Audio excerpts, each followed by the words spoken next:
یہ آپ سے جو ہے وہ شیئر کرنے کی کوشش کرتے ہیں۔ سب سے پہلے آغاز کرتے ہیں شوبز سے، کیونکہ میرا یہ وعدہ تھا کہ آپ سے جو ہے وہ شوبز کے حوالے سے بھی چیزیں شیئر کی جائیں گی۔ ایک چیز ناظرین میرے ذہن میں رکھیں کہ اس چینل میں کبھی کبھار ہی آپ کو شاید کوئی بریکنگ نیوز جو ہے وہ نظر آئے گی۔ زیادہ تر ہم یہ کوشش کریں گے کہ کچھ چیزوں کے اوپر جو ہمارے سامنے موجود ہیں، جو ماضی میں ہوئیں، آج کل ہو رہی ہیں، مستقبل کی پیش بینی کرتے ہوئے تجزیہ جو ہے وہ کرنے کی کوشش کریں گے۔ رپورٹنگ جو ہے وہ آپ مختلف ٹی وی چینلز اور اخبارات میں دیکھتے سنتے اور پڑھتے رہتے ہیں، اور بعض یوٹیوب چینلز کے اوپر بھی آپ کو جو ہے وہ لیٹسٹ معلومات جو مل جاتی ہیں۔ تو میری یہ کوشش ہوگی کہ میں ایک اپنے ویورز کا کچھ ایسا مزاج بناؤں کہ انہیں کچھ ہٹ کر کچھ نیا دیکھنے، جاننے اور سننے کا موقع ملے۔ شوبز کا میں نے ذکر کیا تو آج جو ہے وہ سلطان راہی مرحوم صاحب کی برسی ہے۔ 24ویں برسی انہیں ہم سے بچھڑے جو ہے وہ 24 برس ہو گئے۔ نئی نسل جو 2000 کے بعد اس دنیا میں آئی شاید وہ نہیں جانتی کہ سلطان راہی صاحب کون تھے۔ کئی لوگ جو ہیں وہ سلطان راہی صاحب کے اوپر اعتراض بھی کرتے ہیں کہ شاید ان کی وجہ سے ہماری فلم انڈسٹری جو ہے وہ اس طرح سے ترقی نہیں کر سکی اور ایک بالکل جو ہے وہ دوسری جانب چلی گئی۔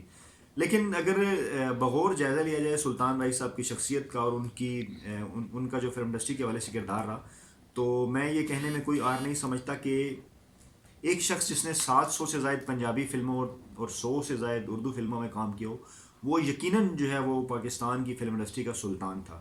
ایک ایسے وقت کے اندر جب کہ پاکستان کی فلم انڈسٹری مارشاء اللہ کے دور کے اندر بالکل بیٹھ چکی تھی، اور ہمارا جو ٹیکنیشین ہے، ہمارے جو لکھنے والے ہیں، ہمارے جو ڈائریکٹر پروڈیوسرز ہیں، وہ بیکار ہو رہے تھے، کہ ایسے میں ایک شخص جو ہے وہ سلطان رہی، جس نے اگرچہ 70s کے اندر ہی شہرت حاصل کر لی تھی، لیکن 80s جو ہے وہ ان کی شہرت کے عروج کا زمانہ تھا، جنہوں نے جو ہے وہ بے شمار فلمیں دی، اور ان کی وجہ سے پاکستانی فلم انڈسٹری کسی نہ کسی طریقے سے جو ہے وہ چلتی رہی، اور بے شمار ٹیکنیشینز ہمارے ہاں جو بے شمار فنکار تھے، معاون جو اداکار تھے، وہ بے روزگار ہونے سے بچے رہے، ان کی زندگی کی گاڑی کا جو پہیہ ہے وہ چلتا رہا۔ تو سلطان راہی صاحب ایک بڑی شخصیت تھے، ان کے حوالے سے میں نے آج اس لیے ذکر کرنا شروع میں جو ہے وہ میں نے ضروری سمجھا کہ آج ان کی برسی تھی۔ آج ہم 9 جنوری سے 10 جنوری کی طرف جا رہے ہیں۔ ویڈیو جب اپلوڈ ہوگی تو 10 جنوری آپ کے سامنے ہوگا۔ 10 جنوری جو ہے وہ شوبز کے حوالے سے ہماری فلم انڈسٹری کے ایک مشہور سنگر اخلاق احمد صاحب کی سالگرہ کا دن ہے۔ اخلاق احمد صاحب بھی 1999 میں اس دنیا سے چلے گئے، اور جس نوجوان نسل کو اخلاق احمد کے حوالے سے کچھ جو ہے وہ معلوم نہیں، جیسے سلطان راہی صاحب کو اگر یاد کرنا ہو تو یہ کہا جا سکتا ہے کہ مولے نو مولا نہ مارے تے مولا نہیں مردہ۔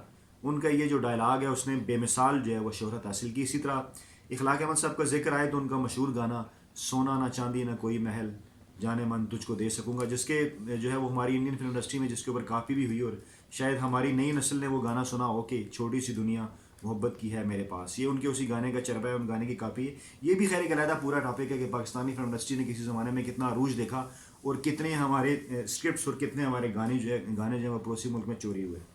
بات کو آگے بڑھائیں، اگر تھوڑی سی ہم اسپورٹس کے اوپر بات کریں تو اس اپنے سے اچھا ایک بات میں آپ سے شیئر کرنا ضروری جو ہے وہ سمجھتا ہوں، کیونکہ ہمارے پروگرام کا نام ہے سلی پوائنٹ۔ تو ہم عموماً جو ہے وہ بڑے لوگ جو ہے وہ عام لوگوں کو، چھوٹے لوگوں کو یہ کہتے ہیں ڈونٹ بی سلی۔ تو یہ کیونکہ کسی کو بہت بڑے سینئر تجزیہ کار، کسی بڑے سینئر صحافی، کسی بہت ہی دبڑگوس قسم کے جو ہے وہ کالم نگار کا پروگرام نہیں ہے۔ میں ایک عام سا شخص ہوں، عام سا صحافی ہوں، عام سے رپورٹر ہوں، آپ کے سامنے جو ہے وہ فیلڈ میں رپورٹنگ کرتا رہا، تو اس لیے ہماری باتیں جو ہیں وہ عام لوگوں کے لیے ہوں گی۔ تو جب عام لوگوں کی باتیں ہوں گی تو اس میں سلی پوائنٹ ہوں گے، تو انہی سلی پوائنٹ سے جو ہے وہ آپ کو گزارا کرنا پڑے گا۔ اسی قسم کی چیزیں جو ہم کوشش کریں گے کہ آپ کے ساتھ جو ہے وہ ڈسکس کریں، اور ایک پراپر انٹریکشن کے ذریعے اپنے پروگرام کو جب آگے بڑھانے کی کوشش کریں۔ شوبز کے اوپر ہم نے بات کی، سپورٹس کی بھی ہم اس کے اوپر بات کیا کریں گے۔ سپورٹس لیونگ نیشن ہے پاکستان۔ کرکٹ آپ کو پتا کہ پاکستان میں ہر نوجوان کا کریز، اور ہاکی ہمارا قومی کھیل بدقسمتی سے اس کی جانب جو ہے وہ کافی عرصے سے توجہ نہیں دی جا سکی۔ اس کی کیا وجوہات رہیں؟ کبھی وہ بھی وقت تھا کہ پاکستان ہاکی کا ورلڈ کپ، ہاکی کی چیمپئن ٹرافی اور جو ہے وہ اولمپکس جو ہے وہ جیتا کرتا تھا، اور اب یہ سٹیج ہے کہ پاکستان جو ہے وہ ایسے بڑے ٹورنامنٹس کے لیے کوالیفائی بھی نہیں کر پاتا۔ اسکواش جس میں پاکستان نے جان شیر خان اور جہانگیر خان جیسے سٹار پیدا ہوئے، افسوس بدقسمتی عدم توجہی کے باعث ہم اس کی طرف بھی زیادہ دھیان نہیں دے سکے، اور اس کی وجوہات بھی ڈسکس کی جائیں گی۔ ایک وجہ جو اس وقت میرے ذہن میں آ رہی ہے کہ جب ہمارا بچپن تھا تو ہم دیکھا کرتے تھے کہ کرکٹ کی طرح ہاکی اور دیگر کھیلوں کا بھی اتنا ہی کریز تھا، اور ہمارا جو سرکاری ٹی وی ہے، آج اگرچہ سرکاری ٹی وی کے علاوہ بھی ہمارے پاس آپشن ہے، لیکن اس وقت صرف سرکاری ٹی وی تھا، تو باقاعدہ جب ہاکی کے جب میچز ہوا کرتے تھے تو مجھے یاد پڑتا ہے کہ ہمارے ہاں ہمارے پڑوس میں ارد گرد کے گھروں میں ایک باقاعدہ جو ہے وہ پارٹیز منعقد کی جاتی تھی کہ ہاکی کے میچز دیکھے جاتے تھے۔ قوم کا اتنا کریز تھا ہاکی کے حوالے سے۔ لیکن بدقسمتی سے نہ ہی اس کی جو ہے وہ سرکاری طور پہ سرپرستی ہو سکی. اس کے بعد سکولوں سے کالجز سے بھی یہ کھیل جو ہے وہ غائب ہوتا گیا. اس کے اوپر بھی کبھی کبھار جو ہے ہم اپنے جو ہمارا پروگرام ہے اس کے اوپر ہم بات کیا کریں گے. اس کے ساتھ ہم ذکر, جب میرا آپ سے وعدہ تھا کہ لٹریچر کے اوپر بھی بات کیا کریں گے. جب ہم پاکستان میں لٹریچر کا ذکر کرتے ہیں تو کئی ان سنگ ہیروز کو بھول جاتے ہیں, اور ہم انہی ہیروز کا ذکر کرتے ہیں جن کے نام شاید بہت بڑے ہیں لٹریچر کی دنیا میں. لیکن میں آپ کو کچھ ایسے نام بھی جو ہے وہ بتایا کروں گا کہ جن کا ذکر شاید آپ نے اس طرح سے نہ سنا ہو. ابن صفی پاکستان کے جاسوسی ادب کا بہت بڑا نام, جنہوں نے پاکستان کو علی عمران جیسا کریکٹر دیا.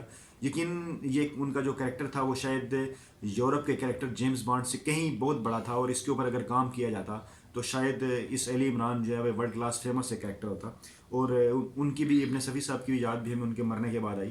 مرحوم اشتیاق احمد, ان کے characters inspector Jamshed, inspector Kamran Mirza, Shoki brothers, 800 سے زائد بچوں کے انہوں نے ناول لکھے ہیں. ان کی زندگی کے اوپر بھی ہم بات چیت کیا کریں گے. ملتان سے تعلق رکھنے والے ہمارے لکھاری مظہر کلیم ایم, جنہوں نے ابن صفی کی عمران سیریز کو ایک نئی جدت دی, ان کا ذکر بھی جو ہے وہ کیا کریں گے. تو کہنے کرنے اور سننے کو بہت کچھ ہوا کرے گا اس پروگرام میں. اگر ہم اس کے ساتھ ساتھ ثقافت کی اگر ہم بات کریں تو پاکستان کے کلچر کا اس میں ہم ذکر کریں گے. اگر آپ کبھی غور کریں کہ پاکستان کتنا خوش قسمت ملک ہے کہ دنیا کے جو 3 بڑے مذاہب ہیں, بدھ مذہب, ہندو مت اور سکھ مذہب, ان کے حوالے سے جو مقدس ترین مقامات ہیں وہ پاکستان میں ہیں. سکھ مذہب کے حوالے سے کرتارپور اداری, جس کا ابھی پاکستان میں جو ہے پچھلے دنوں افتتاح بھی کیا گیا. ہندو مت کے حوالے سے کٹاس راج جیلم اور چکوال کے درمیان ایک کتنا بڑا جو ہے وہ ایک مذہبی مقام, اگر اس کو ہم اپنی صحت کے لیے استعمال کریں تو نہ صرف پاکستان کا ایک بیرون دنیا میں امیج جو ہے وہ مضبوط ہوگا, بلکہ اس سے ہم ارننگ بھی کر سکتے ہیں. اس کے ساتھ ساتھ جو ہے وہ اگر بدھ مذہب کے آثار آپ یہاں ٹیکسلا سے شروع ہوں اور پورے خیبر پختونخوا کی طرف جائیں, ایک لمبا سلسلہ ہے جو کہ جا بجا جو ہے وہ پھیلے ہوئے ہیں. تو اپنے پروگرام میں بعض اوقات یہ بھی کوشش کیا کریں گے کہ فیلڈ میں جا کے ایسی جگہوں کے اوپر جو ہے وہ پروگرام کریں اور آپ سے جو ہے وہ انٹریکٹ کریں. مزید آگے بڑھیں, سیاحت کا اگر ذکر کریں تو یہ بات صرف کتابوں کی حد تک کہنے کی نہیں کہ پاکستان کو قدرت نے کئی موسموں سے نوازا. کچھ لوگ تو یہ کہتے ہیں 4 موسم ہے, شاید میں کہوں گا کہ 6 موسموں سے نوازا. سردی ہے, گرمی ہے, بہار ہے, خزاں ہے, جو ہے وہ برف باری بھی تو ایک موسم ہے, برسات بھی جو ہے وہ ایک موسم ہے. تو یہ تمام موسم پاکستان کے اندر جو ہیں وہ اویلیبل ہیں. پاکستان کی اگر سرزمین کو دیکھو تو میدان ہے, جنگل ہے, پہاڑ ہے, ریگستان ہے. تو ان تمام چیزوں کو بھی ہم ایکسپلور کرنے کی کوشش کیا کریں گے اپنے پروگرام میں. اور پھر ایک دلچسپ ترین ٹاپک جس میں سب کی دلچسپی ہے, سیاست, یقیناً اس کے اوپر بھی جو ہے وہ بات ہوا کرے گی, جو کہ صحت کے بعد چھٹا ہمارا ٹاپک ہے. تو سیاست کے اوپر بھی ہم بات کیا کریں گے. سیاست پاکستان کی کس طرف کو جا رہی ہے. آج سے 1.5 ماہ پہلے کی اگر بات کی جائے تو اس طرح لگتا تھا کہ شاید پاکستان میں کچھ سیاسی زلزلہ آنے والا ہے. کچھ اس قسم کے حالات جو ہے وہ ہمارے ٹی وی چینلز کے اوپر, میڈیا کے اوپر, اخبارات کے اوپر اس قسم کے آپ کو بنے نظر آتے تھے. لیکن آج کی جو تازہ ترین خبر ہے وہ آپ سب کے سامنے ہوگی کہ جو آرمی ایک ترمیمی بل ہے اس پہ صدر مملکت نے سائن کر دیے. اس سے پہلے وہ سینٹ اور قومی اسمبلی سے پاس ہوا اور اب وہ قانون کا حصہ ہے, ماضی کا حصہ بن گیا. صرف 1.5 ماہ پیچھے چلے جائیں. ایک میں نے ٹویٹ کیا تھا, میں نے کہا کہ دسمبر میں کتنے بڑے ایونٹ ہیں شاید آپ کی نظر سے گزر رہا ہو, اور ٹی وی چینلز کے اوپر ہلچل کیوں ہے, کیونکہ ٹی وی چینلز ایک دکان بن گئے جنہیں مال بیچنے کے لیے سامان چاہیے. دکان میں مال ہوگا تو ٹی وی چینل چلیں گے. اس لیے آپ کے سامنے شاید وہ تصویر اس طرح سے نہیں آ پاتی کہ ایک اوریجنل کمپیریٹیو انالیسس کیا ہے اور ایک ریسرچ بیس بات کیا ہوتی ہے. شاید اس سے آپ کو دور کر دیا گیا, آپ کا مزاج جو ہے وہ بدل دیا گیا. تو دسمبر میں جتنے بڑے ایونٹ تھے, چاہے وہ چیف الیکشن کمشنر کا جانا ہو, چاہے وہ آرمی چیف کی تعیناتی کا معاملہ ہو, چاہے وہ عمران خان کے حوالے سے الیکشن کمیشن سے کوئی فیصلہ ہو, فارن فنڈنگ کیسز ہو, ایک ایک کر کے دیکھے سب چیزیں کس طرح سے گرد بیٹھتی گئی. اور آخر پہ میں نے لکھا تھا کہ 31 دسمبر اور عمران خان بدستور وزیر اعظم.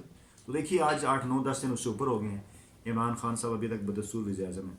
تو صحافت کا بھی ذکر آ گیا. صحافت کا بھی میں نے آپ سے پہلے ذکر کر دیا. صحافت بھی جو ہے وہ ہمارے اس ٹاپک کا ایک حصہ ہوا کرے گا. تو آج مقصد یہ تھا کہ آپ کے ساتھ 6, 7, 8 وہ چیزیں جو ہیں وہ ڈسکس کی جائیں جو اکثر و بیشتر جو ہے وہ ہمارے پروگرام جو ہم سلی پوائنٹ کے اوپر کیا کریں گے ان کا حصہ رہا کریں گی. تو ہمارے پروگرام کو لائک کیجئے, اس پروگرام کو سبسکرائب کیجئے, اور دن بدن ان شاء اللہ تعالیٰ آپ کو اس پروگرام میں ایک جو بہتری ہے وہ نظر آئے گی. اور ہم کوشش کریں گے کہ مزید بہتر جو ہے وہ ویڈیو کوالٹی آپ کے سامنے پہنچائیں. کنٹینٹ میں بھی جو ہے وہ مزید بہتری لانے کی کوشش کریں گے. آپ سب لوگوں کا اس پروگرام کو دیکھنے کا, اس پروگرام کو سننے کا, لائک کرنے کا اور ٹی وی چینل کو سبسکرائب کرنے کا بہت شکریہ. اپنی دعاؤں میں یاد رکھیے گا. اب تک کے لیے اتنا ہی. اینڈ بی سلی اینڈ کیپ واچنگ سلی پوائنٹ.